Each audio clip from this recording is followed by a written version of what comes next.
This is the Graceful Atheist Podcast.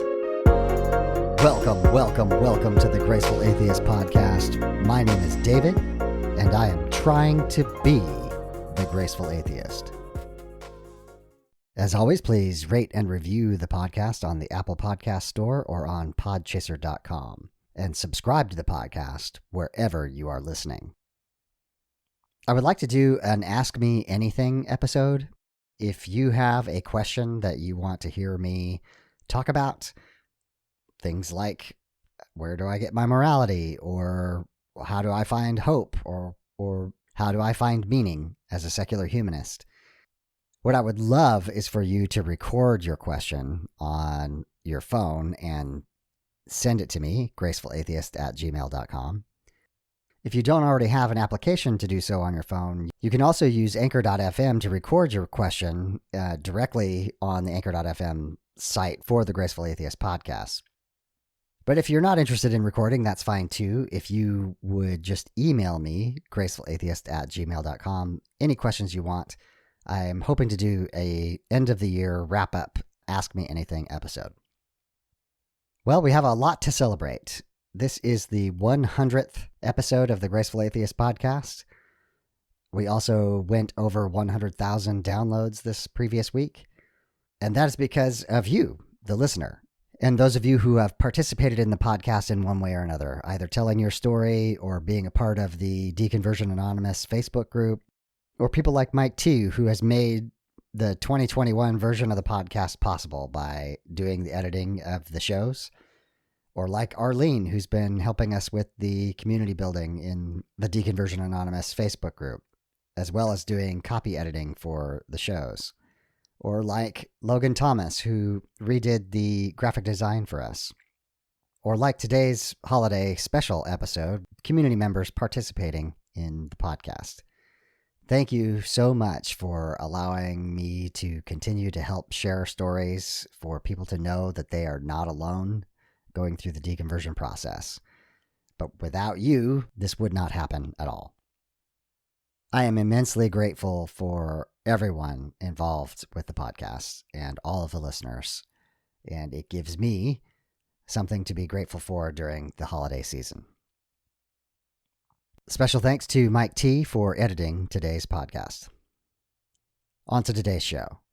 Today's show is our holiday episode, and it is a community episode.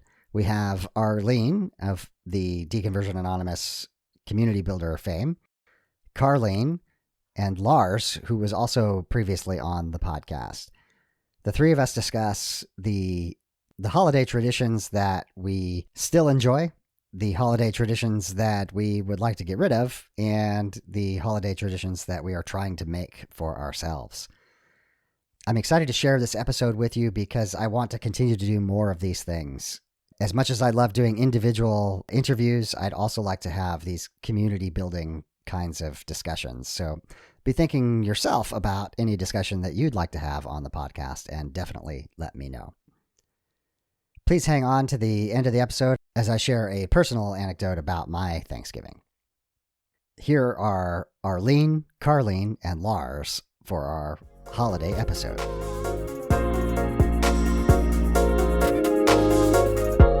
Welcome back to the Graceful Atheist. I have here Lars and Arlene and our new guest, Carlene. We're going to be talking about the holiday season and what it is like for us on this side of deconstruction and deconversion. We'll talk about some of the traditions that we like, some of them we don't like, and maybe any new traditions that we've come up with. But I would like everybody to introduce themselves really, really quickly. So I'm going to start with Carlene. Tell us about yourself real quick. Yeah, I grew up in a independent Church of Christ faith tradition. Started like deconstructing 5 or 6 years ago, and recently in the last few months, the Graceful Atheist podcast has just been so wonderful to listen to. I feel like I'm not alone, and it's just been wonderful. I'm so grateful for it. Awesome. For sure. That is the highest praise you could possibly give us. So I'm going to go over to Lars next. I was a guest along with my wife and briefly my kids a few episodes ago. I grew up in a pretty fundamentalist sect, known as the Plymouth Brethren. They're not officially a denomination. They have no headquarters, but they have a set of traditions that they all tend to follow. These include the unstructured worship meeting in which everyone shares their thoughts. Every man, that is, who wants to shares their thoughts. Yeah. Women wear their head coverings, and for a long time, I believe this was true, even though I didn't really care for a lot of these trappings. But eventually found my way out after I realized, in particular, that the young earth creationism that I'd been raised with was wrong, which led me to take a good long look at the things I believed and why I believed them, and realize that faith just couldn't be a part of that anymore. Awesome. Thanks, Lars. And then Arlene, who is our community manager and all-around superstar assistant with all things Graceful Atheist podcast. Well, my name is Arlene, and I shared my story back in May on the Graceful Atheist podcast. And I deconverted officially in 2020 at the beginning of the year after my husband had left a couple years before, and it sent me on a journey to figure out what I could believe and stick with. And then things just didn't stand up under scrutiny.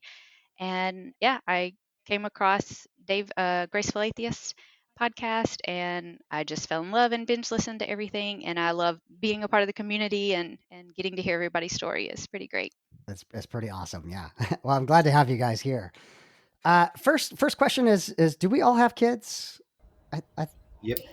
I don't have kids. You don't. Oh, I'm really glad. Actually, I'm glad to have the input from married, but been married for 10 years this year. Okay. But no kids. Okay, great. That's actually fantastic because I didn't want it to all be parents. And so I have teenage daughters, one in college. So late teenage years. How about Arlene? How about you? I have an 11-year-old as of last week, and 11-year-old boy and 7-year-old boy. Okay. And we met some of Lars's kids last time, but Lars, tell us again your kids' ages. Yeah, I have a son who's 9, a daughter who's 7, and another daughter who's 5. Okay. All right. So sorry to exclude you just for a second, Carlene. For the parents, how did you guys handle Santa Claus? Well, we were Calvinist John Piper people, so Santa Claus did not exist. Okay. We never did Santa. Yeah, we never did Santa. We never did any, you earn gifts at Christmas, none of that. We just never did. When my 7-year-old was 3 at church, he told the class, they were talking about Santa Claus at church, and he was like, Santa Claus isn't real. We forgot to don't do the thing. Right. Because we had told our older child not to, and he was 3. I didn't think about it. And his teacher just had a fit. He was so mad that Silas had done that. But a friend of mine stepped in and was like, we don't do it either. And, went to bat for me. But yeah, my 3-year-old outed himself at church, and I was like, sorry. That's how we roll. Yeah. An early ace Santaist, huh? Yeah. Yes, exactly. Were you uncomfortable at all? And you can also talk about this from the perspective of when you were a kid, when you learned that Santa Claus wasn't real. Any overlap there for just belief in general, and any questions? Then, well, what about God? Yeah, for me, I was also raised with Santa was definitely not real right from the get-go. Not just that, Santa was at least a little bit evil because he was taking away from Christ at Christmas. So yeah, we didn't do any Santa stonings, if some churches have done. Yeah. What is that? Is that? Oh, it's a thing. Wow. Yeah. But Santa Claus was definitely never part of our Christmas. We were not very economically privileged. And so we made a great point of cherishing the gifts that we could give each other over Christmas. In a family of 7 kids, that meant the Christmas tree could be very full. Yeah, yes, yeah. Especially with many trips to the dollar store. Yes, exactly. For my kids personally, in retrospect, I can tell that I was not nearly as faithful as I thought I was by the time I had our first kid. But we'd already long ago resolved not to lie to them in any way, and so we never made any hint that Santa Claus is real. We were quite clear that Santa Claus is something some people have fun with, some people actually believe in, and other parents get to decide how they want to handle that with their kids. Funny story, and I think I mentioned this on our podcast. Watching the Tim Allen movie, The Santa Claus, was one of the things that really made me realize that I needed to come out to my own family. Because my son, who was 8 at the time, watched it. We watched it on Christmas Day last year, or maybe Christmas Eve. And he said at the end, so why would we believe in God if there's no more reason to believe in God than in Santa Claus? Deep question. Deep question. I wasn't quite ready yet. Yeah. Oh, he's extremely philosophical. Yeah. I would pit him against just about any teenager as far as being able to be analytical and also to mope when he should be having fun. But I gave him a non-committal shrug or non-answer, but that really got me realizing that I needed to find a way to come out to my family. Yeah. And you can hear more about that in the episode that I did earlier this year. Cool. Carlene, did you believe in Santa at all when you were a kid? Yes. We were all in on the Santa stuff when I was a kid. And which is just like, yeah, it's so funny listening to Arlene and Lars, because it's, all Christianity, but it's so different. Yeah. So many different spectrums of it. But, we were taught to be not secular at all in church, but very confusingly, most holidays we celebrated in a really secular way. Yeah. It's looking back is like, wow, that was bizarre. Yeah. But definitely did all the Santa thing. I think I stopped believing in Santa when I was about 8 years old, but there were some clues that I just kind of followed, and I just figured it out. Okay. As kind of a. Did you make it later happen in my faith? Yeah. Was there any connection though, like Lars's son, where making that connection at all? No.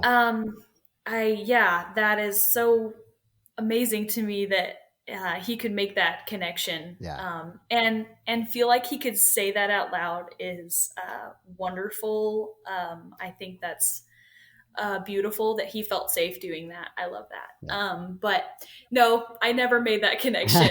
You make it now, Yeah.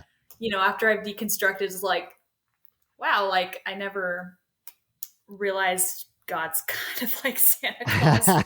But, yeah. But we grew up believing in Santa. Yeah. All of us in my family. Yeah. I guess the reason that I brought it up is I remember that being really uncomfortable for me. So we did do Santa for my kids, and my wife was all in on that as well. And then, so I felt uncomfortable because I felt like this is kind of lying to them. And then when they did start to figure things out, I was like, we're going to tell them the second they ask, which we did. And that was, they took it really well. But I remember that me as the adult, like I was doing mental gymnastics to try to hang on to faith in this invisible God as I was explaining why obviously Santa Claus does not exist. Sorry to derail the whole conversation. Just one more point on this. That the other thing that I've noticed on this side of deconversion is like every Christmas movie ever has an underlying desperation about belief in the generic, like think of every, believe, on Polar Express of all things, like what does that have to do with it? Like underlying all of it is about this belief in something that every adult knows is not true. And now I find it really painful. I have to turn that part of my brain off, right? Like just to enjoy a Christmas movie because that seems so blatantly obvious.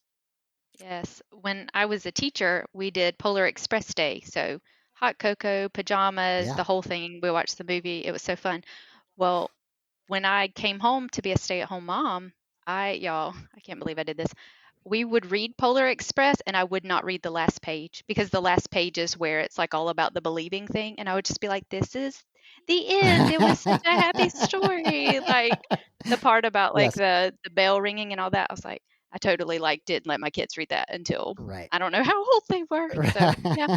I've never actually read or watched the Polar Express. Sorry. Oh. I'm very sorry for you, Lars. No, it's a beautiful book. It's fun. Chris Van Allsburg is fantastic. Yeah, it's fun. Well, the Santa Claus that I mentioned earlier, it really is a movie all about faith. Except, Yes. of course, unlike in real life, the faith is rewarded. But Yes. it's if you watch it post deconstruction, you can really see it's like David was saying, it's about belief in belief. And in this case, much like in Peter Pan, where the belief in the fairies keeps them alive, belief in Santa keeps him going. And I don't know if any of you are familiar with the author Terry Pratchett. He's written a series of fantasy satire novels in a series called Discworld. And in one of them, which is in fact Christmas themed, but they have their own version of Santa Claus called the Hogfather. It was adapted into a miniseries, which you should check out if you get a chance. He has a line about why humans believe in Santa Claus or in the Hogfather. I don't know if it's copyrightable, but I could read it out loud here. I've got it up on another tab. It's a really good line. So the character Susan has met with the Grim Reaper, Death, who's been helping her trying to save the Hogfather. It's a complicated story, but this is the important line here. All right, said Susan. I'm not stupid. You're saying humans need fantasies to make life bearable? Really? As if it was some kind of pink pill? No. Humans need fantasy to be human, to be the place where the falling angel meets the rising ape. Tooth fairies? Hogfathers? Little... Yes, as practice. You have to start out learning to believe the little lies. So we can believe the big ones. Yes, justice, mercy, duty, that sort of thing. Yeah. They're not the same at all.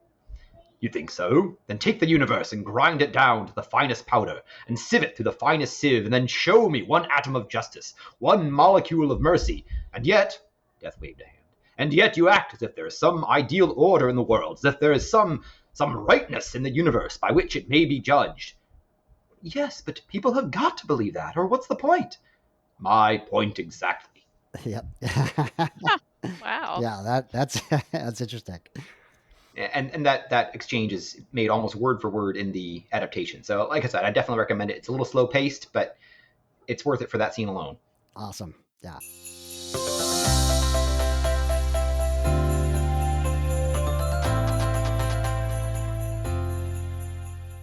Okay, so let's talk about holidays in general, but obviously we know Christmas is coming up. Any Christmas traditions or holiday traditions that you still enjoy that maybe would surprise people? And I'm going to start with Arlene. We still do an advent calendar. Like we don't do it used to be very like Bible project videos or very Jesus centered. We love counting down to Christmas. Like we just love counting it down. And so we still have an advent calendar that I make, well, I say make loosely. They create the thing and I put numbers on it. And you know, there's different little activities or things that we'll do, bake cookies with friends and decorate and take gifts, you know, whatever the things are. But that was something the boys, because my older one asked, my 11-year-old asked, like, this was last year, what will Christmas look like?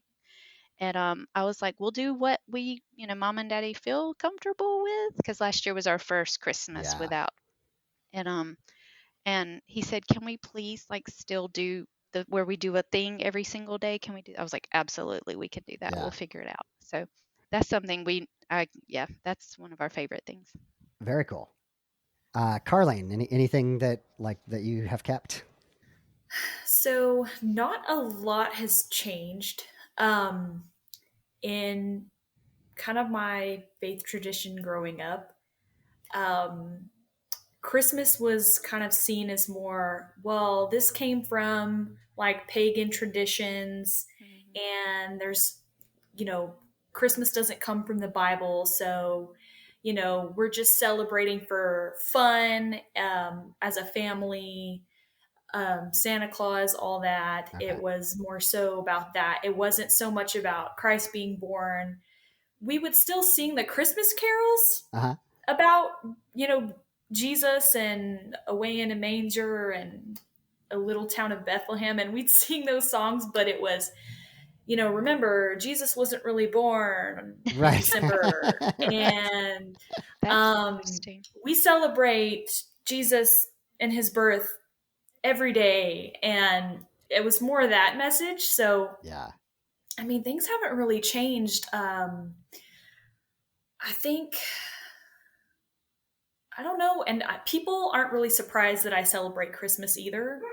Like Right. people that know I'm an atheist, they're not shocked by that. It's just a normal like American holiday now, Yeah. kind of. So, honestly, yeah, not much has changed in my tradition. Just exchange gifts and have a big meal together and watch Christmas movies. And yeah. Yeah, for sure. It is a completely commercialized secular holiday almost at Yes. every level. Yeah. So, you can almost understand why some parents might be dour about that and say, this isn't about, what their belief system says it is. So how about you, Lars? Anything that you guys have kept that, Well, this is a bit interesting. This is our first holiday season without being at least nominally in the faith. Last year, I knew I was an atheist, but didn't really let on. yeah. And this year, though, we're going to be visiting my family, and they're definitely the more religious side of our family. My wife's parents are still very much Christian, but definitely not as all-encompassing about it as my parents are. They haven't made it their careers and their livelihoods the way my parents have. Okay. So this is going to be interesting, especially as just yesterday, I finally received a follow-up from my parents in the mail regarding my deconversion. We'd let them know with a carefully worded mailed letter. We wanted to make sure that it showed that we were putting care into it, taking time to mail a letter in 2021. And also that way they would have time to consider a response, because with an email or a text or an in-person conversation, you might fly off the handle and say something you regret. And for that same reason, I'm glad they chose to respond with a letter. While sent in love, it ended up being unintentionally cruel.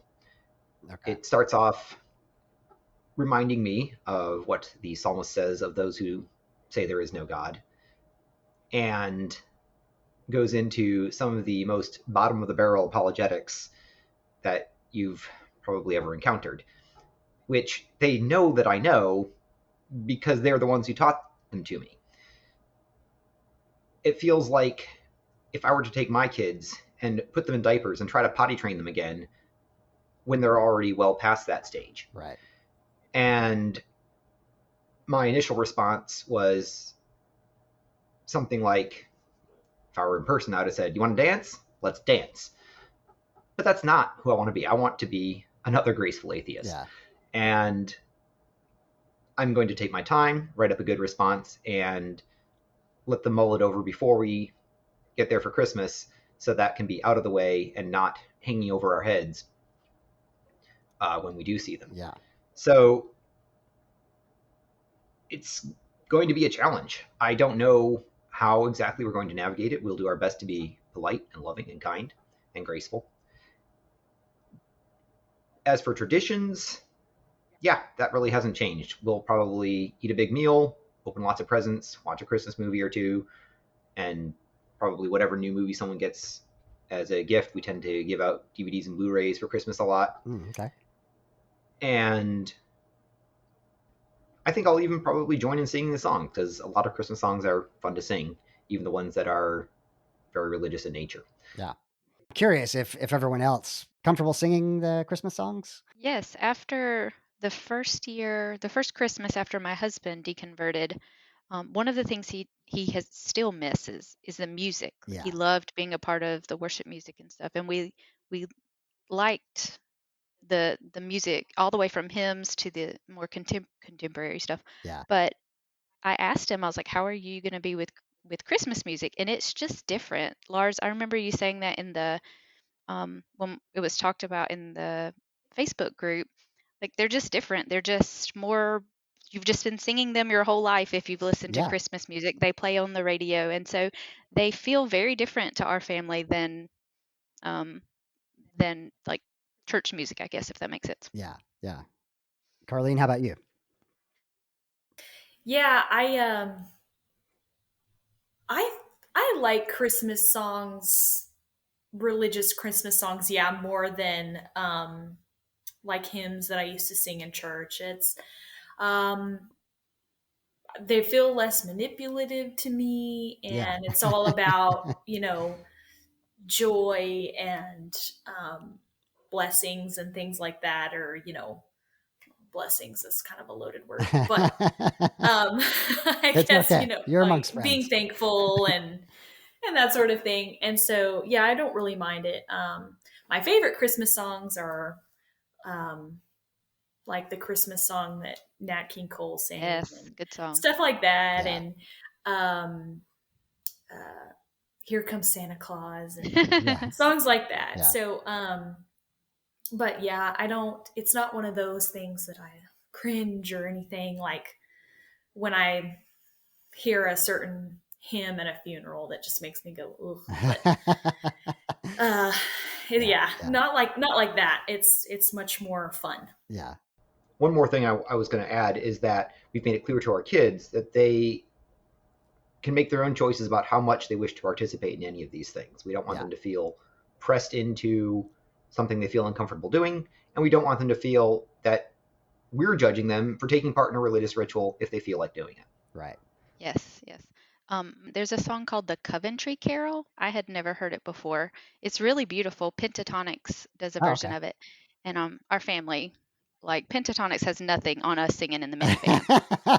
But yes. that song, Awesome. my older son, I think it was last year, he said, oh yeah, because we haven't even gotten to Christmas yet. He said it's about King Herod and all the babies that were supposedly killed. Wow. He was like, so that probably didn't happen, did it? And I was like, probably not. Yeah. He was like, good.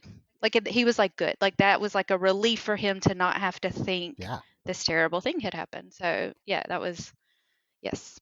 There's a lot of things like that where you're just relieved, like, oh man, it's like waking up from a dream and going, oh, I'm glad that was a nightmare. Yes. And children shouldn't have all that. That's so right. That's a whole nother thing. But yeah, all on their plate.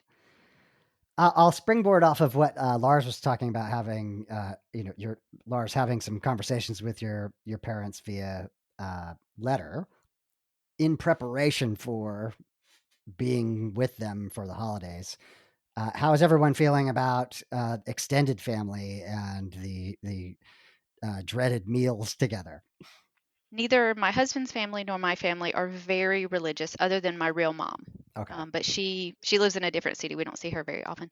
And so that's not, like, they all know, well, most the people that we're going to have the most conversations with know about Donnie and me.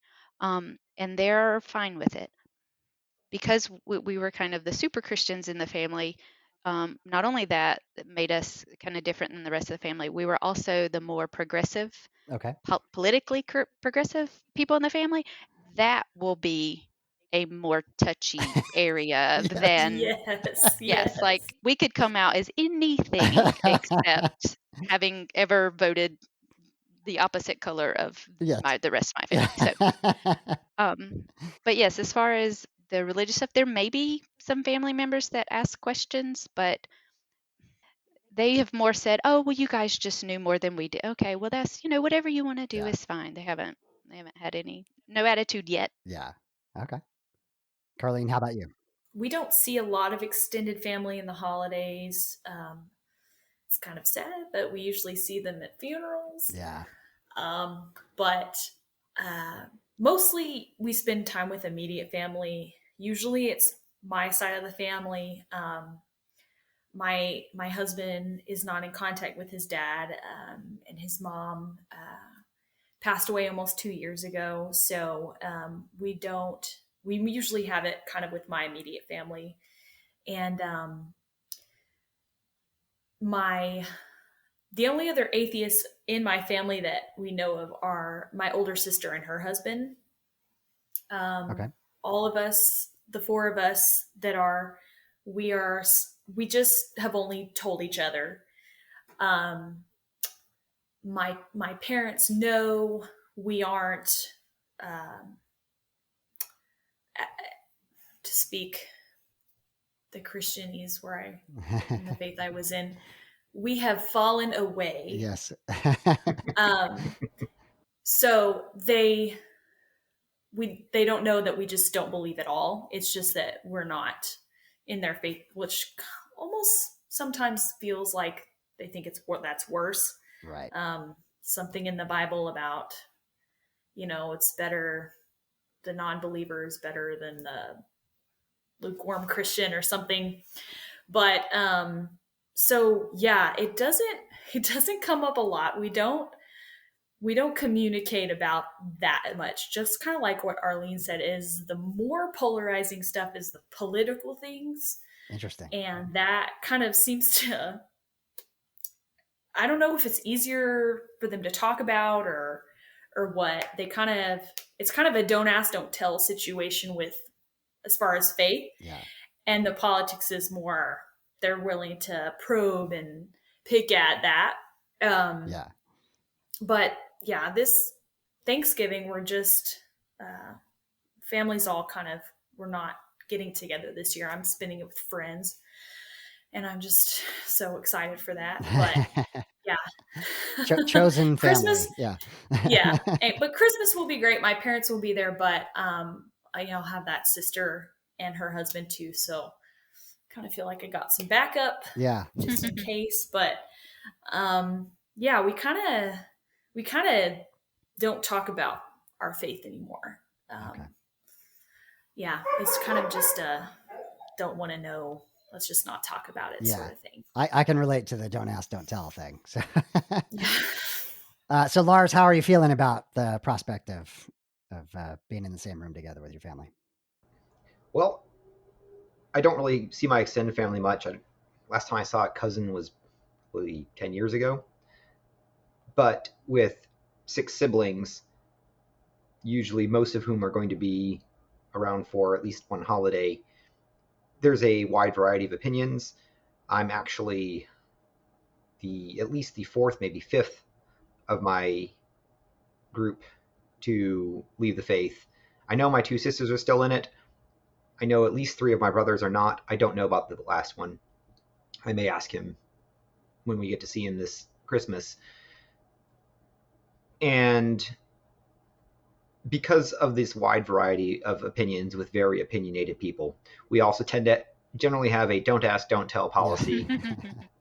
Though occasionally something will come up, tempers will get heated, and people say things they regret. So I'm going to be extra careful to keep my words measured and graceful, and hopefully they will do the same, knowing that we have strong differences of opinion, and if we want to keep the peace, we probably don't need to bring them up right then and there. Yeah. Just to jump in real quick, I kind of wish someone would ask. Yeah. I do have that feeling too. Yeah. Me too. I feel like if someone asks, they're probably not so afraid of what I'll say. Right. They're curious. They want to have openness, and I feel like because people don't ask and don't want to talk about it is because they're afraid of what I'll say. That's frightening to them. I used to feel that way too. Like atheism isn't something I would ask people about or talk to people about or ask them what their faith is, because I was afraid if that would come up, and I would feel like I would have to defend my faith and things like that. And so I if someone were to bring it up or to ask, I don't know, I kind of wish they would, and I might make a deeper connection. Or Absolutely. and I don't know of any extended family that are also atheists. As far as I know, everyone's a Christian. And you know, I think if I would have so much more in common with extended family if, you know, it would get brought up. But yeah, so far it just hasn't happened. It sounds like you touched a nerve here. So, Arlene, you feel the same way? I do. One of the reasons whenever I first heard your podcast, I emailed you and was like, I want to be on it. And you're like, hold up, you need to wait some time. And I was like, okay, that's fine. Yeah. Was because when I deconverted, I told my friends, I told some family, and I was like prepared to answer all the questions because for me, if that happened to a friend, I'd be like, I want to go for a walk and I want to know everything. Tell me what happened. Yeah. And like silence. And it was also the pandemic, but we still had people that we were around. And I think, yes, similarly, Carlene, like if my family just was like, hey, what happened?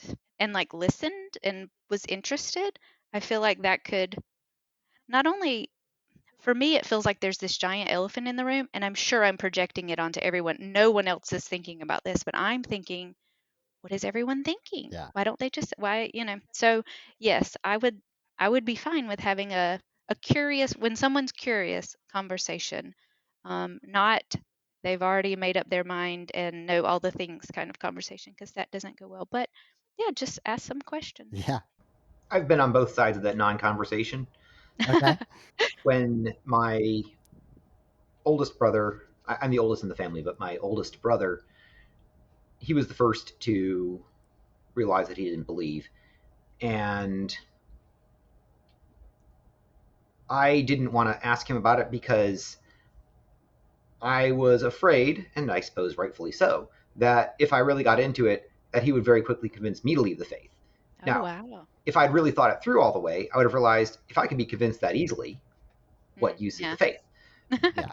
But when you're in the middle of it, as we can all attest, it's really hard to think of it in those terms. Mhm. So when it's truth with a capital T, and that's the most important thing to you, or at least you feel like it should be the most important thing to you, you don't want to rock your own boat. And at least for me, I purposely avoided those conversations because I didn't, like you were saying, Carlene, I didn't like where it was going to go if I had to talk about it. Because at some level, I knew I couldn't defend my faith.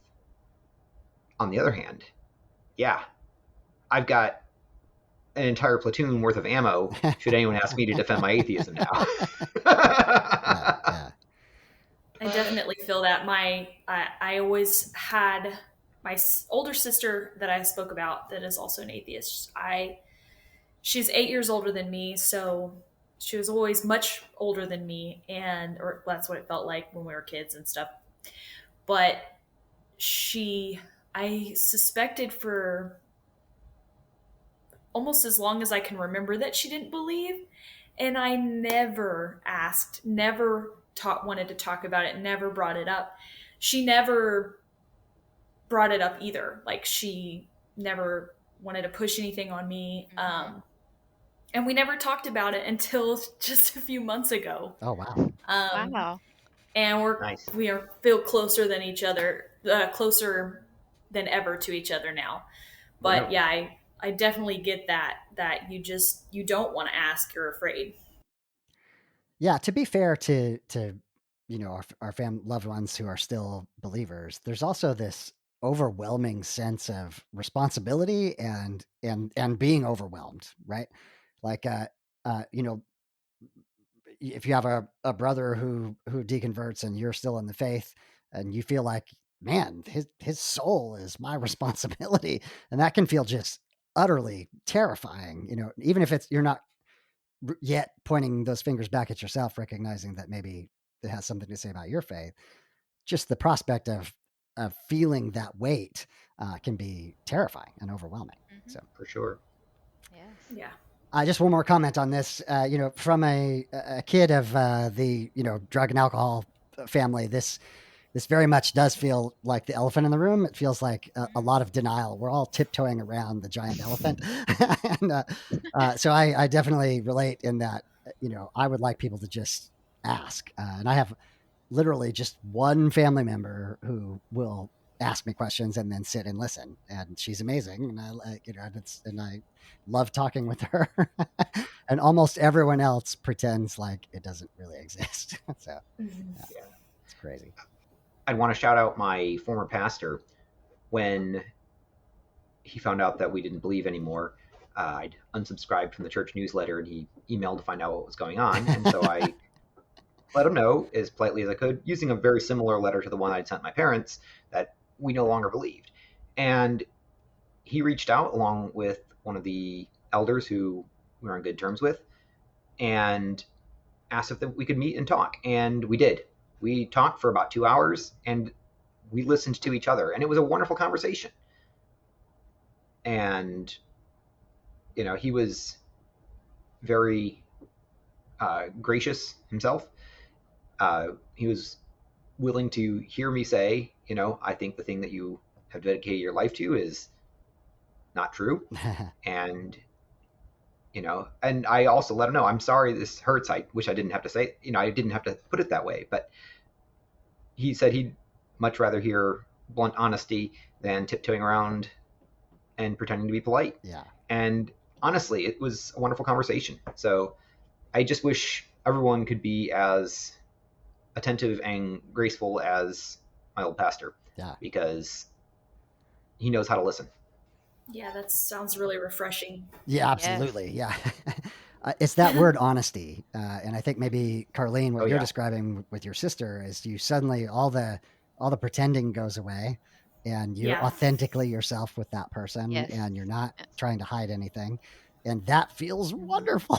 It feels amazing. It does, yes.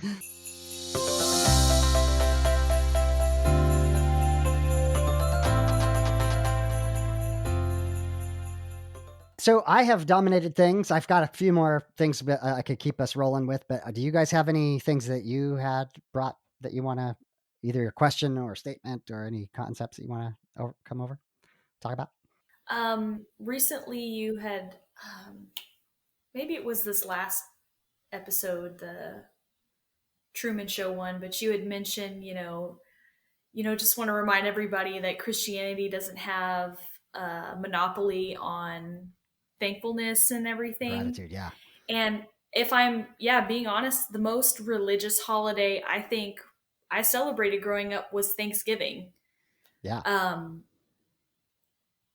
Because while holidays aren't really in the Bible and celebrating them, if you're going to be thankful, of course you have to be thankful to God above anything else. Right. And so that was a really big part of the holiday was, saying prayers and what we're thankful to God for and things like that. And I want to, and I still have just such a grateful thought process, just every day.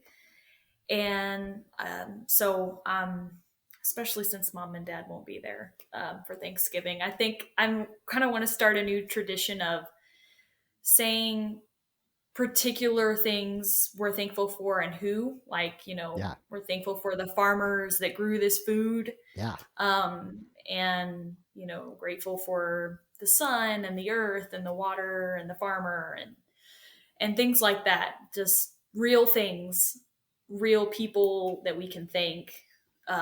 Right. And have that gratefulness towards. So kind of almost like a prayer, before the meal. But and I have a very Catholic friend who will be there, whom I love, and she's welcome to even say a prayer out loud. I'm all for it. But I want to continue that part of the holiday in just a more authentic way for me. Yeah. I'm so glad you brought that up, because I think the believers in our lives might challenge us, like, like, well, who are you grateful to? And like, you can just be grateful for things, and you can be grateful to the farmer who grew the food you're eating. Like it's this idea that they try to enforce, that it's impossible to be thankful without God. And I just like to be really explicit that no, I think gratitude is a really, really important attitude to cultivate in oneself, and it feels very good to genuinely and authentically feel gratitude. Yes. Yeah. We're going to be hosting Thanksgiving at our house for the first time ever. Oh, cool. And yeah, it's exciting. My wife's parents moved to a smaller house, and so they're going to be coming to us along with my brother and sister-in-law, my wife's sister and her husband. And so this is exciting. We are not only going to host, but obviously they all know that we don't believe anymore.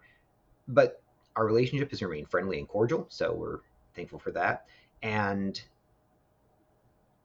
really, now that I don't have to be thankful to God for things that I couldn't tell that God brought, my list of people to be thankful for has grown immensely. Yeah. I'm thankful for the emergency workers who are taking their holiday time to make sure that everyone else has a safe one. I'm thankful for the construction crews who built and maintained the roads that allow us to come together. I'm thankful for the automobile manufacturers who made the cars and the mechanics who maintain them. There's so much. Yeah.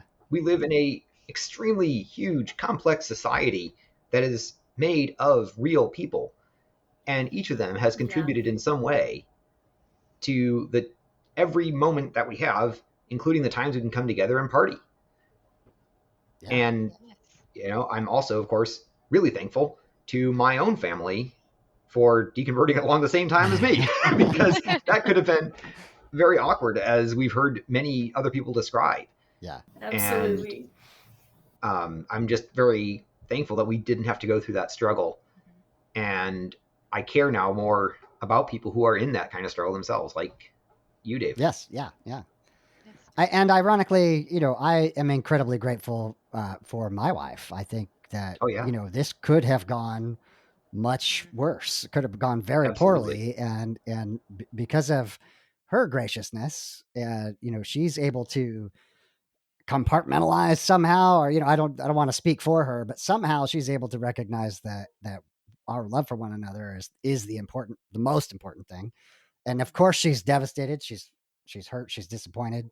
And we have those conversations sometimes, but I'm immensely grateful that she is the person that she is, and or we would no longer be together. That just is no other way around that. Thinking back to family driving us bananas while we're doing Thanksgiving or Christmas this year, it's a small thing, but when I'm in those situations, sometimes I have to be like, okay, what are 3 things I'm thankful for right now? Because it can help my brain kind of reframe the situation that I'm in. And so yeah, that is something I will have to definitely take with me to visit my family this year. That's a really important thing as well. I think sometimes there's a tendency when we, especially if we use the term atheist for ourselves, which I definitely do, that to just run away from anything that even sounds religious at all. And, and, something like, enumerating the things you're grateful for can sound religious, but this is something that human beings do. This is a human activity. And to do a little judo here, all religions are human culture, right? And so we can take the bits that we like, and we can critically ignore the bits that we don't. And so I think gratitude is just one of those that's super important as a human being, and doing a practice like that is really important. And there's a lot of science behind that kind of thinking that helps you be a better human, and helps you see the people around you as better humans than you did a few minutes before. Yeah. So along the same lines, are there any traditions or holiday trappings that you really have thrown in the trash bin. You're done with that. You're not going back to that ever again. Not a whole lot, but we're definitely going through our Christmas ornaments this year and taking out the nativity scenes. Okay. That was a question I was going to ask. So nativity scenes, not so much, huh? Not nativity scenes, ones with Bible passages on them. We don't really feel the need. Okay. Arlene, how about you? Well, last year we did not do nativity scenes. That was our first year, and I couldn't. It made me feel some kind of way. My husband's really just like, whatever y'all want to do, whatever y'all want to, like, he doesn't have any kind of thing deciding about stuff like that. This year we did put out one nativity scene, and we're sort of in this, like, I guess, kind of fine with them. Yeah. You know? Again, it's a Okay, cultural artifact. yeah, it's a Yeah. cultural thing. Yeah. I still take issue with the ones that have, they're all white people, and then the 3 different ethnicity wise men, Yeah. all that foolishness. We don't, Yeah. we're not putting that, we don't put that out. Yeah. But the one that we do have, and then we have a couple that, but yeah, it's just sort of part of decorating this year. But like I said, last year we couldn't do it yet. Yeah. Yeah. And yeah, Bible verse, any kind of things like that, we had so many. We had accumulated so much because I really, as a homeschool mom, and with all the trappings in the homeschool world for Christian Christmas, Advent, I mean, we had Advent calendar, or not calendars, Advent devotionals for children, Advent, all sorts of things that we've had to throw out a good bit of that. I found one Advent thing that was for children, some kind of devotional, and I was like, oh wow. And I opened it. I had like marked through and scribbled all the bad theology and like wrote it my own way and changed everything. And I was like, wow, I was hardcore. I did not remember doing all that, Yeah. but so I gave it away to someone who I was like, if you can read it, my chicken scratch, you're welcome to use Yes. this whole activity thing Yeah. that I have Yeah. here. Carlene, anything you've discarded? I don't think anything completely. I've been, when I'm buying decorations, I'm more so buying more things that don't say Merry Christmas on them. I haven't thrown out Merry Christmas altogether. Sure. I'll still say Merry Christmas and things like that. But I am trying to say Happy Holidays a little more. Or even I like to do a little Merry Holiday too. Just kind of really zhuzh it up. Yes. But yeah, I was like buying these like garden flag type things that you put on a little pole and stake in the ground. And instead they were just kind of winter themed and said welcome. I kind of skipped over the ones that said Merry Christmas. Just to, and it's not against saying that. But I just want to just kind of be just more encompassing of the whole season and the, any other holidays that others are celebrating. Yeah. As an atheist, you do begin to recognize what the Jewish or Muslim experience must be like during Christmas, right? It gives you a perspective that you didn't have before of the dominance of the Christian culture. Yeah, for sure. That's a really good point. Yeah. I don't live in a very diverse community, unfortunately. It's very Christian, very Catholic. And so I don't have any personal friends or coworkers that celebrate other holidays, but I kind of just want to just put it out there just in case, there's somebody. I like to think of it as a subliminal message, like, well, maybe this person's more approachable about other, beliefs and things. And I don't know, it's kind of weird, but yeah. That makes sense to me. I was just going to say, aren't we all supposed to be, vicious soldiers in the war against Christmas? Exactly. Right? Oh, that's funny. Yes.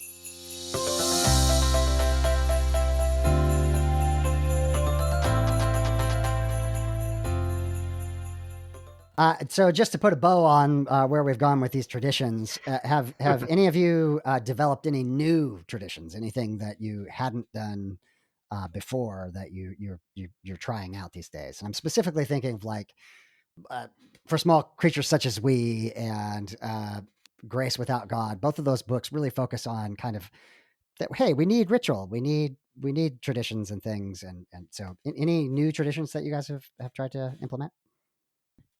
I don't know. We almost did it last year. I put it on the calendar, but to celebrate, oh, I can't think of the name of it. What is midwinter? Winter solstice. Yes.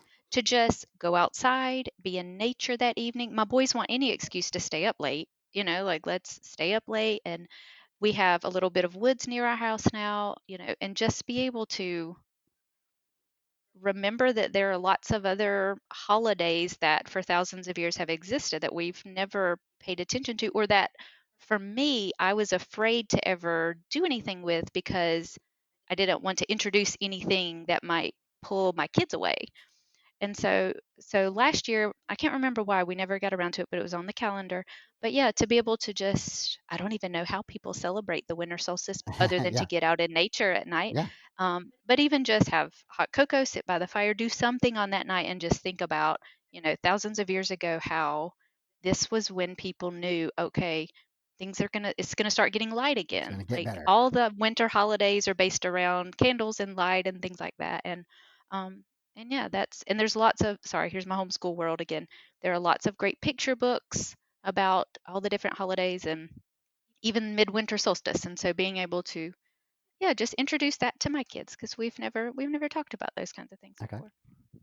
I like that idea. I might even try that myself this year. Yeah. Yeah, do it. So yeah, we would love to start introducing new traditions. I've never been much of a tradition-oriented person. Yeah. I, for example, really don't at all miss the ceremony of going to church. I've had no interest in finding a Unitarian fellowship or anything like that. However, I do realize that for many people, ritual and tradition is important. And if nothing else, it can help bind families together and make good memories. Right. So I'm on the lookout for new traditions to start. Yeah. Carlene, anything? No pressure, but Yeah, I definitely want to second what Arlene said about the winter solstice. Depending on what company I'm in, I like to say my new religion is nature. yeah. And just that is the probably the biggest thing I can say where I've ever felt the most spiritual Yeah. is just enjoying the moment of on a hike Yeah. or looking at a river or something like that, and standing on top of a mountain. Yeah. And so I'd love to go on a hike or something to celebrate the general season of winter. Yeah. I've definitely realized looking back that holidays for me were more special about the seasons and them changing and Right. the foods and the smells and the plants and everything like that changing and growing and dying and composting and all of that. And so that's definitely something I'm embracing more as an actual ritual. Yeah. For sure, is definitely more just seasonal celebration. Yeah. Yeah. I think what you're touching on is the experience of awe, and that we need Yes. to have that experience. And it's very natural to, when you're in a mountain, when you're in a forest, when you're on the ocean, to just experience that sense of literally, I am smaller than this giant thing that is surrounding me. And it's pretty natural to have that spiritual, quote unquote, feeling there. So Yeah. I love that. All wonder for sure. Yeah. I love winter storms, watching waves crash. And, I think that's just incredibly literally awe-inspiring. So Yes. I wanted to share a failed attempt at a new tradition. So again, I had read Sagan's For Small Creatures Such as We, and I was really inspired. I'm like, okay, I'm going to start a new tradition. I had this idea. I got this giant, very big glass jar, and I had like 20 or 30 little rocks in there.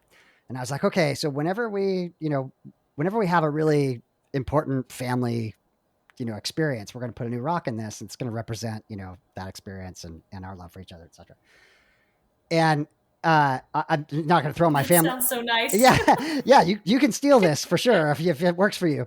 But the reason I'm telling the story is that new traditions are hard, right? It made sense to me. It had meaning to me, but it went over like a lead balloon with my family. And they looked at me like, it's a jar that rocks it. What? And so the point of why I'm telling the story is, hey, go out there, try something. It might fail. It might even feel really awkward, even if your family is, none of you are Christians, right? It might feel awkward, but drive through that. Build new traditions for yourselves and you're again creating meaning for your life, and something that is meaningful for you, whether that's going for a hike or what have you. So one more time, do you guys have any other things that you wanted to say that hadn't gotten said yet? I have one question, and if there may not be an answer to this, I asked last night. I asked my family, I'm like, okay, what are some things that we love, some things we've kept, so we could all think through it together. And I asked them, so I'm asking y'all, are there any things that y'all miss? Because my 11-year-old, he said he misses just the children's Christmas, like just the fun stuff they do at Christmas at church. He doesn't necessarily want to go to church every week, but he's like, Christmas was fun because, you have the parties and you have pajama day and all that stuff. So I was wondering, is there anything that you or your families miss that you can't, like, just don't know? I don't know that we want to go to church for Christmas, but then it's also like, it could be fun for this one day that just, so the kids, we'll sing Christmas songs and the kids get to wear their pajamas and do a thing with their friends. Yeah. So I probably miss the ritualistic, I suppose, aspect of reading one of the two Christmas stories.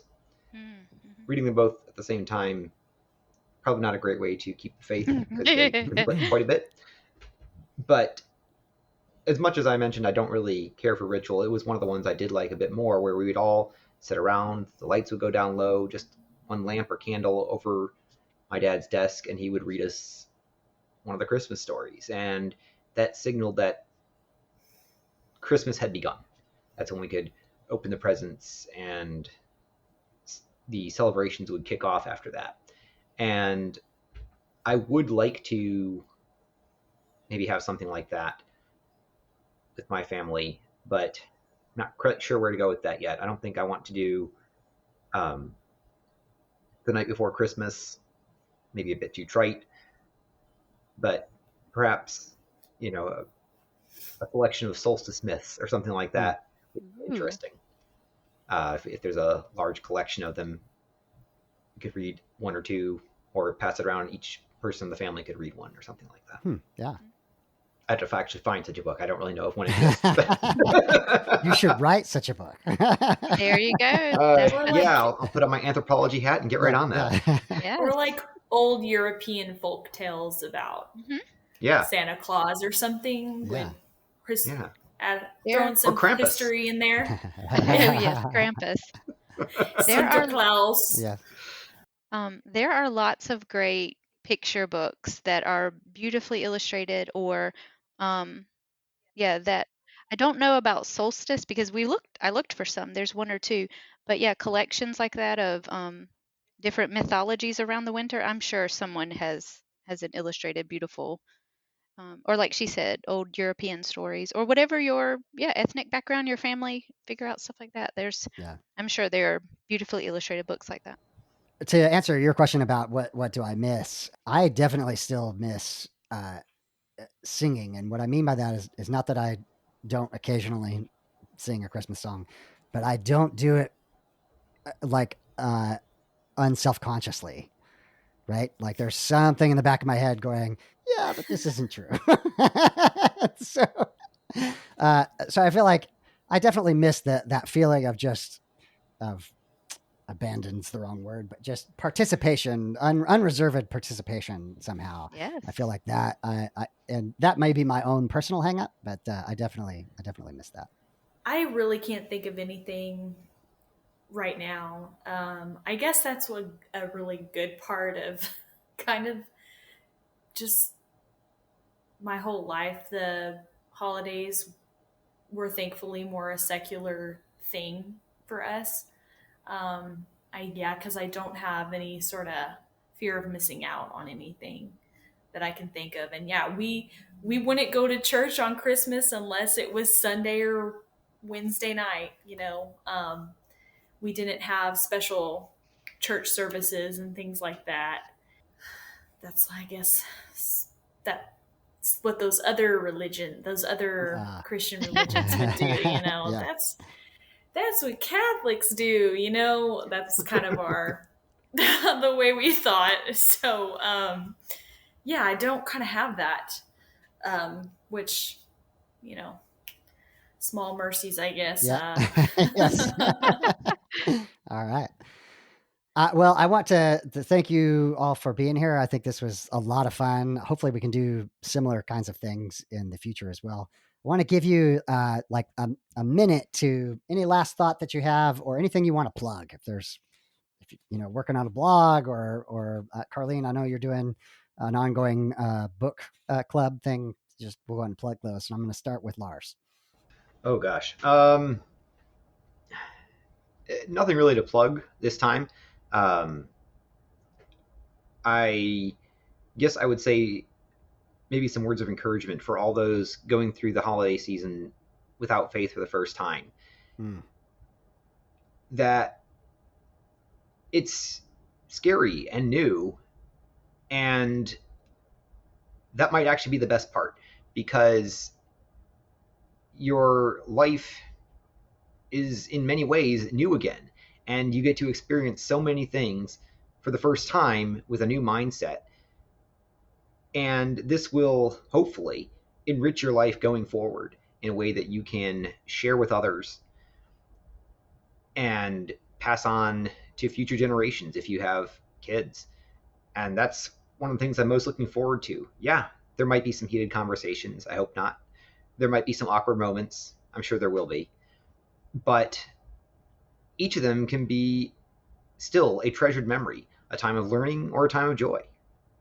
Yeah. So that's my word of encouragement to all those in situations like my own. That's awesome. And I think that you represent a huge wave of people who during the pandemic, sure. Walked away because, you're out of context and you finally get some space. And I think there's just a massive amount of people in that space. Oh, yeah. So. I can say anecdotally, in another former Christian Facebook group that I'm in, the question was put out, when was the last time you went to church? And I was far from the only one whose last time was right before Easter of 2020, right, when quarantine started for everyone in the United States. And a lot of people realized, I don't really want to go back. Yeah. I don't miss this. Yeah. Carlene, any last thoughts or anything you want to plug? Definitely the new book club we have going on the Deconversion Anonymous Facebook group. Yeah. I'm so excited. I can't wait. We're going to talk about the first 3 chapters of Cosmos by Carl Sagan on December 4th. It's going to be at 2 p.m. Central Time. And if you join the group and you get on the event, it'll put the time to whatever time zone you're in and make it real easy on you. It is a private event, private to the group. So, don't worry about clicking that you're going. Anyone outside the group isn't going to see that. So you can not be worried about, someone you don't want to see seeing that. But it's going to be awesome. I can't wait. I think we're going to, next year, I want to do for small creatures such as we, and kind of go, because she does kind of go chronologically through the year and the seasons and the holidays with that. So I think that would be fun to do next year. Nice. But yeah, Cosmos was just a huge thing for me to read, because I read it just after, my deconstruction. And it's different when you used to believe in creationism and all that, and it is really amazing. I would read this book and just like have tears in my eyes, because it's just so beautiful to learn about how amazing science and our universe is. And it'll be so exciting to talk to other apostates about it, because yes, we know what it's like to have discover this new amazing thing called science and the cosmos and everything. So it's going to be great. So I hope more people will get on there and join. Yeah, reading without being on the defensive is just it's a great feeling. You don't have to believe everything you read. You can believe it or not, and you're the only one who you have to answer to for that. Yeah. I just wanted to point out, Carlene, you're probably going to continue that just in case this episode is after the 4th. You probably do the next several in a month or so, correct? Mm-hmm. Yes. Okay, yes. Great. So we'll definitely have, I'll announce that as well for any future dates. And then I just wanted to say, Carl Sagan, Sasha Sagan, Ann Druyan, amazing people, amazing communicators. I think what Carl Sagan did so well was capture the rigor of science with the awe that inspired. And so it's a very human writing. It's not, dull, dry science, right? To not be intimidated, thinking that it's going to be hard to understand. Exactly. Or, there's it wonder is to for lay people that don't have science backgrounds at all. This book is for you, especially if you don't have one. So yeah, it's great. Excellent. Yeah. Arlene, any last thoughts? Anything you want to plug? This was so much fun. I really enjoyed doing this. I was really curious what other people would keep for the holidays and not keep. And I would just want to plug the Deconversion Anonymous Face group. Like, it's so much fun to see all the conversations that are going. David, you and I talked the other day about when someone's episode drops and everyone's like, oh, that was great. I loved it. I enjoyed this. And then I've had a lot of private messenger conversations with different people. And it's a lot of fun, y'all. It's a great place to meet just some other like-minded people. It's really good. Awesome. Yeah. Absolutely. Yeah. And I have been so pleasantly surprised to watch how people care for one another. We're not in there guiding people, telling people what to do, right? Like, people just naturally are expressing their care for one another. It's just amazing. So absolutely come check that out. So thank you guys so much. Really appreciate you being on the podcast. Yes. Thanks. Thank you.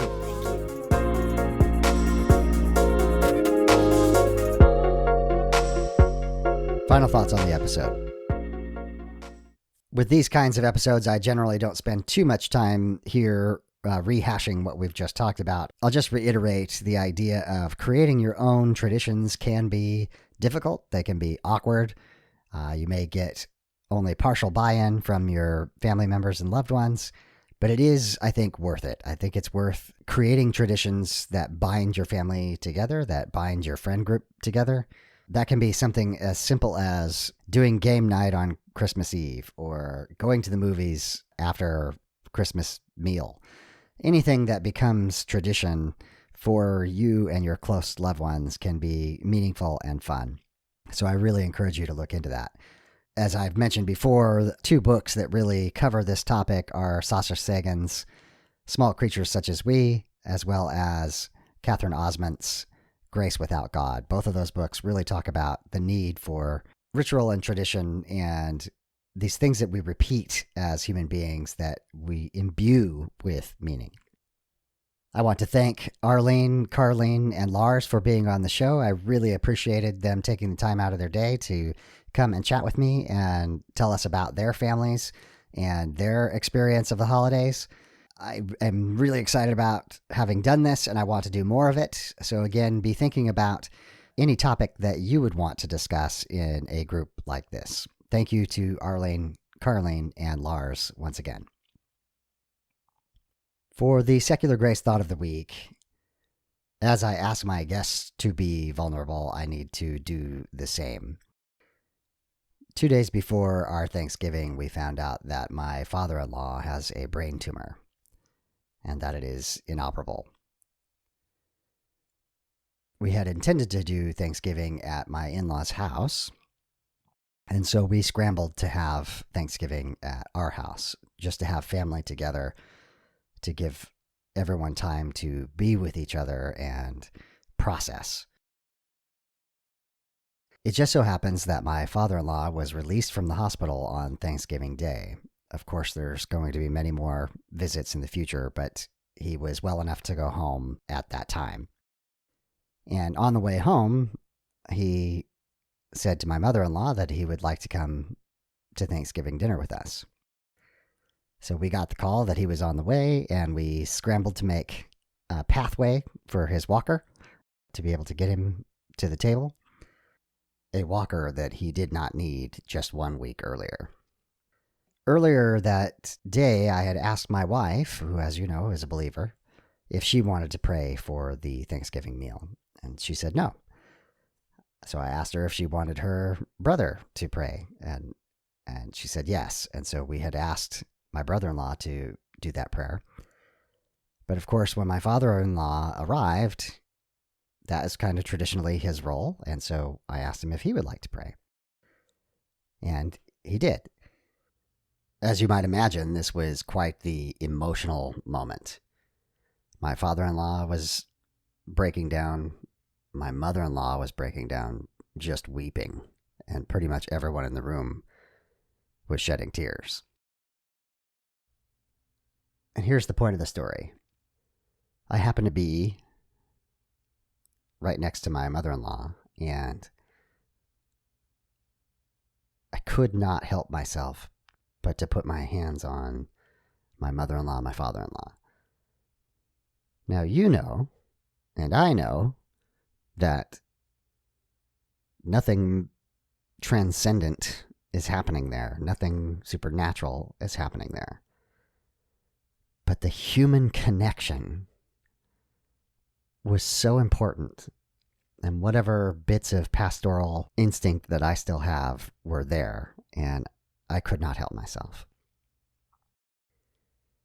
I have no idea who noticed, who didn't notice. I wasn't making a spectacle about it. I didn't say anything. I just needed to make that human connection. And I suppose what I'm trying to say here is that whole day could have gone differently had I needed to assert my atheism in that context.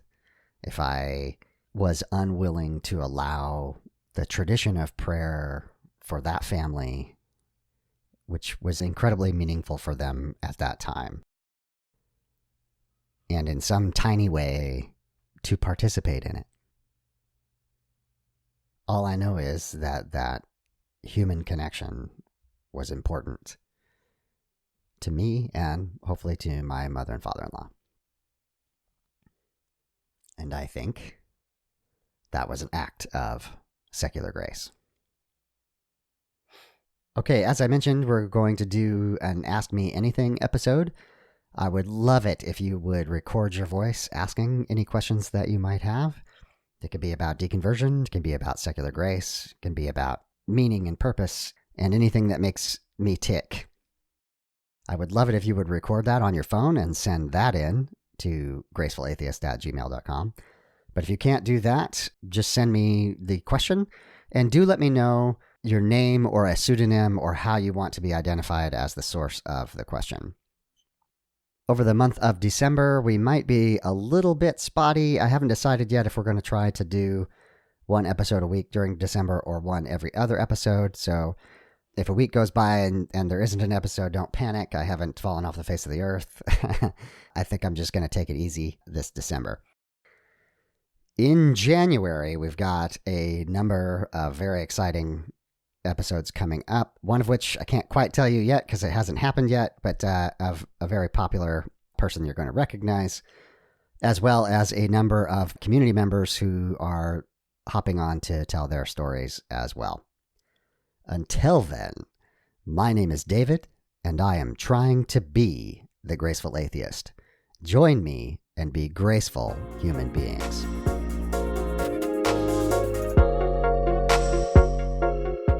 Time for the footnotes. The beat is called Waves from Mackay Beats. Links will be in the show notes. If you'd like to support the podcast, you can promote it on your social media.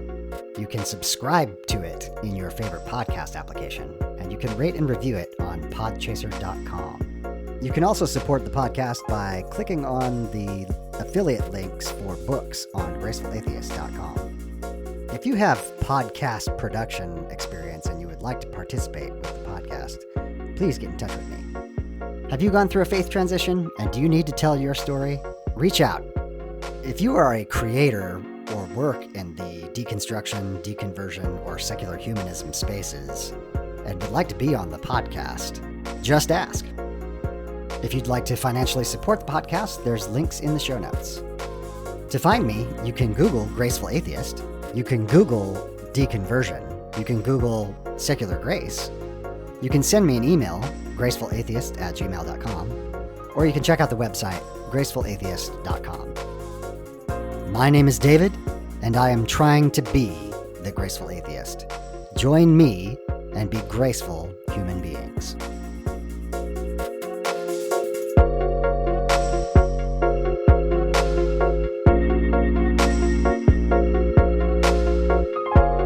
This has been the Graceful Atheist Podcast.